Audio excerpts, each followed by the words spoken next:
Sweden کا جمہوری نظام جو ہے وہ دنیا کے دیگر جمہوری نظام سے بہت مختلف ہے. نہ تو یہ برطانیہ کے جمہوری نظام کی طرح ہے جو نظام پاکستان، بھارت، بنگلہ دیش میں رائج ہے. یہ بالکل اس طرح کا پارلیمانی جمہوری نظام اس طرح سے نہیں ہے، اور نہ ہی یہ امریکہ کے جمہوری نظام کی طرح ہے جہاں پہ 2 پارٹیاں ہیں اور جہاں صدارتی نظام ہے، اور نہ ہی یہ فرانس کے جمہوری نظام کی طرح ہے جہاں پہ انتخابات کے بعد 50% جو ہے وہ نشستیں لینے والا ہی اس ملک کی قیادت کو سنبھالتا ہے. سویڈن کا جمہوری نظام جو ہے وہ ایک متناسب نمائندگی پہ مشتمل ہے، اور متناسب نمائندگی کے ساتھ ساتھ امیدوار کے انتخاب کا بھی حق حاصل ہے. لیکن پارلیمان میں صرف وہ جماعت آ سکتی ہے جس جماعت کو 4% تک ووٹ ملے ہوں. اگر کسی بھی جماعت کو 4% سے ووٹ کم ملے ہیں تو وہ سویڈش پارلیمنٹ یعنی رکسداگ میں نہیں آ سکتی. ایک تو یہ ہے کہ کم از کم ایک سیاسی جماعت کو پورے ملک سے، سویڈن سے جو ہے وہ 4% تک ووٹ لینے ہیں.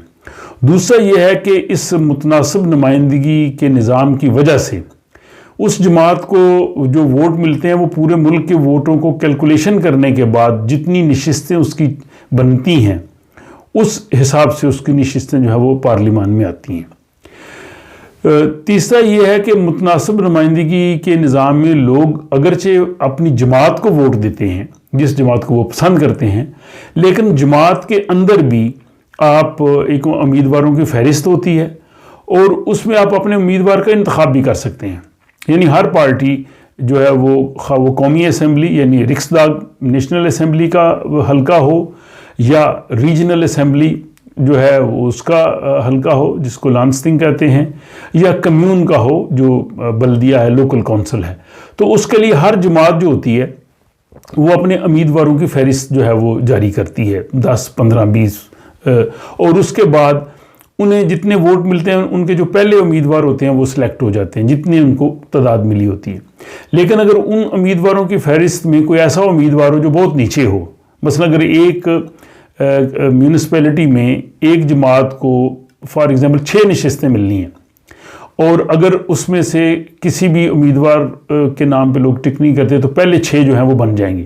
لیکن اگر فار ایگزامپل 10 نمبر پہ جو بندہ ہے نیچے، اس کو لوگ پرسنل ووٹ دے دیں تو وہ اوپر آ جائے گا. بنیں گے بندے 6 ہی لیکن 10 والا بندہ بن جائے گا. تو یہ متناسب نمائندگی کے ساتھ ساتھ شخصی جو ہے وہ چوائس وہ بھی اس میں شامل ہے. اس کے بعد یہاں پہ جو جمہوری نظام ہے وہ بہت ہی نظریاتی بنیاد پہ ہے.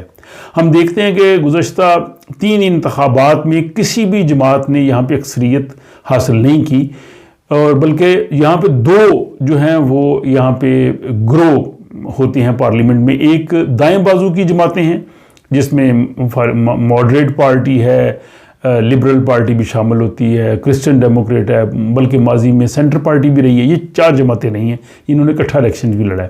اور دوسری ہیں جو بائیں بازو کی جماعتیں جن کو ریڈ گرین کہتے ہیں، اس میں بڑی جماعت سوشل ڈیموکریٹ ہے، لیفٹ پارٹی ہے وینسر پارٹی، اور گرین پارٹی بھی ان کے ساتھ ہوتی ہے. یہ 2 بلاک ہیں یہاں پہ، اور جو سویڈش ڈیموکریٹس ہیں وہ ان دونوں بلاک سے الگ ہیں. تو بنیادی طور پہ یہاں پہ جو پارلیمنٹ میں حکومت بنتی ہے، ووٹ ہوتا ہے، وہ ان بلاکس کی صورت میں ہوتا ہے.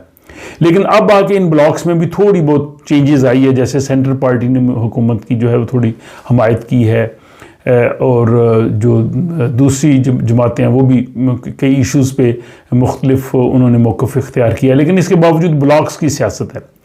لیکن یہاں سویڈش پارلیمنٹ کا ایک اور بڑا دلچسپ انداز ہے. ہمارے ہاں پاکستان، انڈیا میں، انگلینڈ میں جب وزیر اعظم کا انتخاب ہوتا ہے تو وزیر اعظم کو اسمبلی کے کل جو ووٹ ڈالے گئے ہوتے ہیں اس کی اکثریت اگر اس کے حق میں ہوتی ہے تو وہ وزیر اعظم منتخب ہوتا ہے.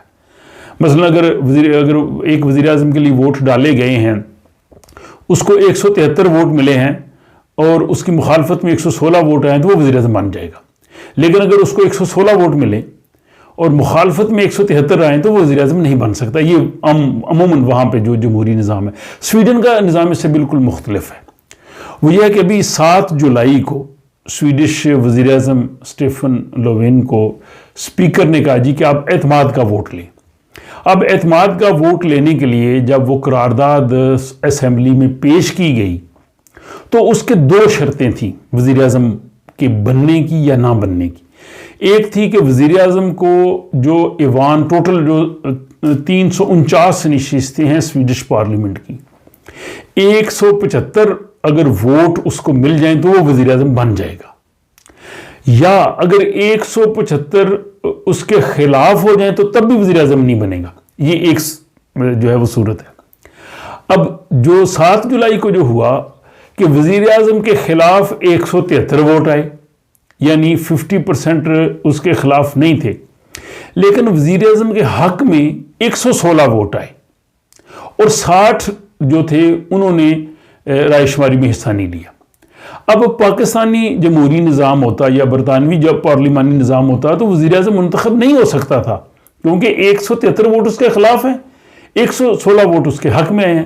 لیکن یہ سویڈش جمہوری نظام ہے، یہاں انہوں نے دیکھا کہ مخالفت جو ہے وہ 175 نہیں ہے، یعنی 50% مخالف نہیں ہے، اور اس کا مطلب یہ ہے کہ جن لوگوں نے ووٹ نہیں بھی دیا، 60 لوگوں نے، وہ بھی ایکچولی الخاموشی نیم رضا، اس کا مطلب ہے کہ وہ وزیر اعظم کے ساتھ ہیں، تو اس کو پیسو سپورٹ کہتے ہیں۔ تو اس طرح سے اسٹیفن لوین وزیر اعظم منتخب ہو گئے۔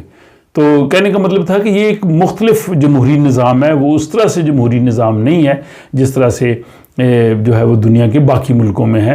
اس کے علاوہ سویڈش جو سسٹم ہے یہ بھی بہت سی چیزوں میں مختلف ہے، یہاں کی جو ورکنگ ہے، یہاں کی منسٹریز ہیں، اتھارٹیز ہیں۔